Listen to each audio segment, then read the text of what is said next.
Hey guys, this is God of Politics, and welcome back to a brand new video. But before we get started with this video, please like this video and subscribe to the channel. Also follow me on Twitter and join the Discord. Those are both linked down in the description. But in today's video, I do want to talk about an interesting rumor, and that is that Donald Trump, his daughter-in-law, Lara Trump, is hinting at a run for Senate. Now, there was a video of Trump saying, is Lara Trump going to run for Senate? And Lara Trump was on Newsmax and was asked if she was going to run for Senate. She, didn't deny. She said that she's looking at all her options. So it certainly seems like she may actually be running.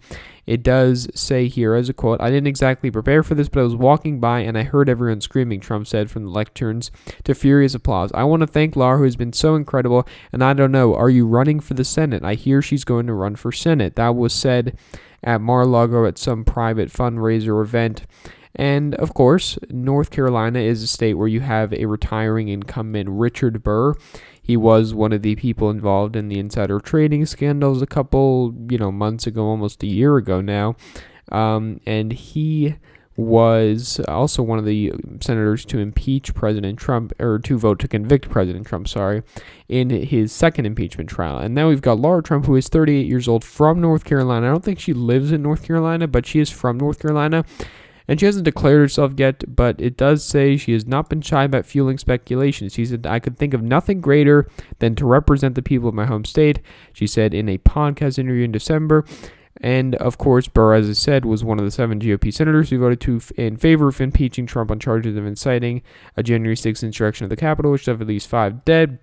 So, it does say here, if Lara were to get into the race, I think she would command widespread and immediate attention across the state. Michael Whatley, chairman of the North Carolina GOP, told the Associated Press earlier this month.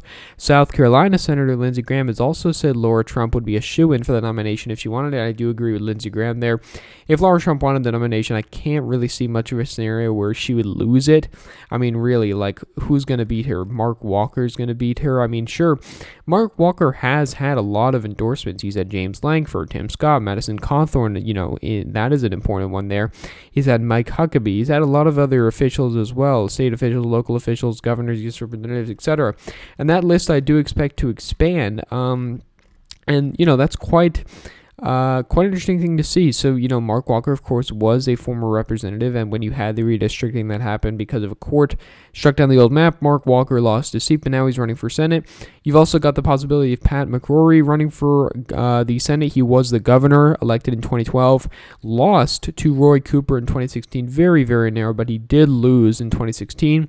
And, of course, you have Lara Trump. You have some potential candidates as well: Ted Budd, Dan Forrest, George Holding, Tim Moore, Michael Whatley. I mean, if you are, the Republican Party and you're focused on winning this race, you say, besides ideology, who is somebody that can win this race? I would say Mark Walker is the best candidate for winning this race. If you want someone like Pat McCrory, he lost the race before. Same thing with Dan Forrest. Ted Budd, probably someone that can appeal, broadly across the whole spectrum. Same thing with George Holding. But I think that Mark Walker can do that. He is a former representative who can appeal to more of the voters. He was from North Carolina's 6th congressional district, and I do believe that he can win if he does run. And I do believe that as of now, I've put in all my predictions that North Carolina is a lean Republican race, and that's the Republican side. But now going on to the Democratic side, you've got Jeff Jackson, Erica Smith, and Richard Lee Watkins III. Now, Erica Smith was a candidate in 2020. She lost the primary to Cal Cunningham. Jeff Jackson is a state senator, current state senator. Erica Smith is a former state senator, just like Cal Cunningham was.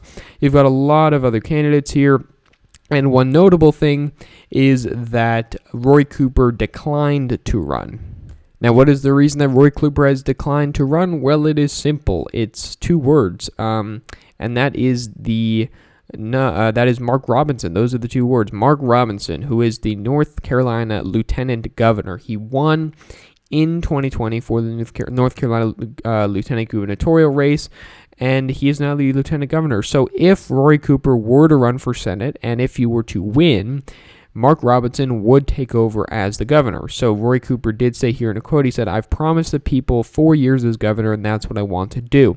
We also have a Republican lieutenant governor. If you look at who he is and who he stands for and what he stands for, I'm not sure that North Carolina needs 2 years of that, because if I ran, I believe I would win. Now, I do agree with that sentiment, just like I agree with Lindsey Graham saying that Lara Trump would be a shoo-in for the nomination. I agree with Roy Cooper saying that he would win this race. I think that if he ran against virtually everybody, either potential or announced candidates for the Republican Party, Roy Cooper would beat all of them. I think a tilt margin against someone like Mark Walker, a lean margin against someone like Pat McCrory. So that is a scenario where Democrats would be able to pick up a seat. But unfortunately for the Democratic Party, Governor Roy Cooper is not going to be running for this seat. But back to Lara Trump, how can Lara Trump win this race? It'd be quite, crazy to see, you listen to the Senate and you say someone saying Miss Trump, it would be, or Senator Trump. It would be quite a weird thing to hear, given that we had Trump as a president. But North Carolina has elected, people part of the family as senators before. If you look at Bob Dole's wife, Elizabeth Dole, she was elected the senator in 2002, and then she went on to lose in 2008 to Kay Hagan, who went on to lose to Tom Tillis in 2014, who then went on to beat, of course, Cal Cunningham in 2020. Very close election in 2020, very close election in 2014, not so close in 2008, but this is still a very close state. North Carolina is a close state at the presidential level. We can see here at the overall map, the presidential level, North Carolina was decided by 1.3 percentage points. Biden only needed to do, a little bit better in urban areas, a little bit better in rural areas. He could have won the state. And if we look at the Senate election, we can see here that Cal Cunningham lost this race by 1.8 percentage points. So also a very close race. And of course, you had the scandal involving Cal Cunningham that definitely hurt him. And could he have won without it? Sure, it would have been difficult to run 1.3 percentage points ahead of Biden, which not many candidates did, but it is certainly a possibility, and Democrats did really waste that result. But you can see the difference in the coalition of the 2016 election, the 2020 election versus the 2012 election. We go between the 2012 presidential election and the 2020 presidential election. We can see here, looking down along this area, Richmond County, Scotland County, Robeson County, Bladen County, those are all counties that Biden and Obama won back in 2012.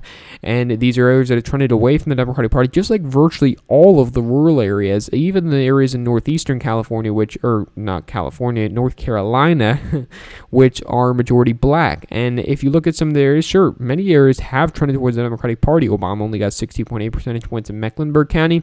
Biden got 66.7 percentage points. Biden got 62.3 percentage points in Wake County. Obama only got 54.5 percentage points. So there have been many coalition shifts, despite the fact that these margins are virtually the same. There have been a lot of coalition shifts at the more local level, with urban and suburban areas trending towards the Democratic Party, less so the urban areas, mainly white suburban areas, have trended towards the Democratic Party, and then rural areas, both black and white rural areas, have trended towards the Republican Party. So if you're Lara Trump saying, how can I win this race? Well, you've got to get similar margins to Trump in the rural areas. You've got to do very, very well in northwestern North Carolina.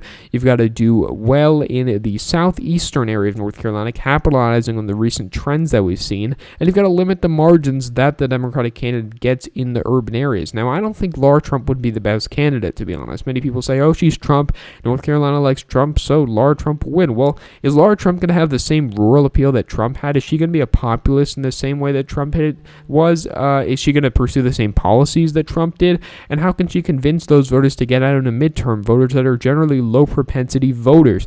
And while I think that she could do better in the suburbs, I think that her brand would appeal more. Trump being, the character of Trump was something that many suburban voters didn't like. Lara Trump would, I think, certainly be a little bit different to that, but that only gets you so far if you're going to lose ground in rural areas. So we'll see how this race plays out. I think if Lara Trump runs the race as tilt Republican as of now, I still say Mark Walker is going to be the candidate because he's the only serious candidate that's announced so far.